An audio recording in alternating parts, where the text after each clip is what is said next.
నిహారిక కొరిదెల్ల నిర్మాతగా తీసిన cinema committee కుర్రాళ్ళు రిలీజ్ అయి నిన్న ఆదివారంతో 17 రోజులు కంప్లీట్ అయింది. ఈ 17 రోజుల గ్రాస్ కలెక్షన్స్ చూస్తే తెలంగాణలో ఈ సినిమా 6.5 కోట్లు గ్రాస్ కలెక్ట్ చేస్తే రాయలసీమ నుంచి 2 కోట్లు, ఇక మిగిలిన ఆంధ్ర నుంచి మరో 6.5 కోట్లు. అలా టోటల్గా తెలుగు రాష్ట్రాల్లో కమిటీ కుర్రాళ్ళు సినిమా 17 రోజుల్లో 15 కోట్లు గ్రాస్ కలెక్ట్ చేసింది.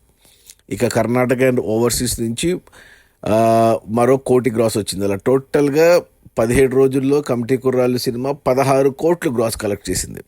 ఇక అందులో థియేటర్ల రెంట్లు, గవర్నమెంట్ ట్యాక్సులు, ఖర్చులన్నీ పోను డిస్ట్రిబ్యూటర్ షేర్ వచ్చేసి 9 కోట్లు ఉంది. ఈ సినిమా బడ్జెట్ 10 కోట్లు అయితే 3 కోట్లకు థియేటర్లకు, డిస్ట్రిబ్యూటర్లకు అమ్మారు. 3 కోట్లు వెనక్కి వచ్చి మరో 6 కోట్లు లాభాలు వచ్చాయి. అంటే ట్రిపుల్ బ్లాక్ బస్టర్ అయింది ఈ సినిమా. అది మన నిహారిక కొనిదెల్ల అందరూ కొత్త వాళ్ళతో 11 మంది హీరోలు, 4 హీరోయిన్లతో తీసిన ఈ కమిటీ కుర్రాళ్ళు అనే సినిమా. సాయి కుమార్ ఉన్నాడు, శ్రీలక్ష్మి ఉంది. రిలీజ్ అయిన మొదటి 17 రోజుల్లో 16 కోట్ల గ్రాసు, అందులో డిస్ట్రిబ్యూటర్ షేర్ వచ్చేసి 9 కోట్లు.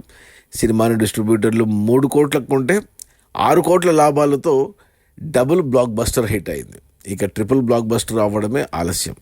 ఇక ఈ మంగళ, బుధ, ఈరోజు సోమవారం కృష్ణాష్టమి హాలిడే ఉంది కొన్ని చోట్ల. సో కలెక్షన్స్ ఉండొచ్చు. ఇంకా ఈ మూడో వారంలో కూడా, మూడో వారం ఎండ్, 4వ వారం బిగినింగ్లో కలెక్షన్స్ బాగానే ఉంటాయి.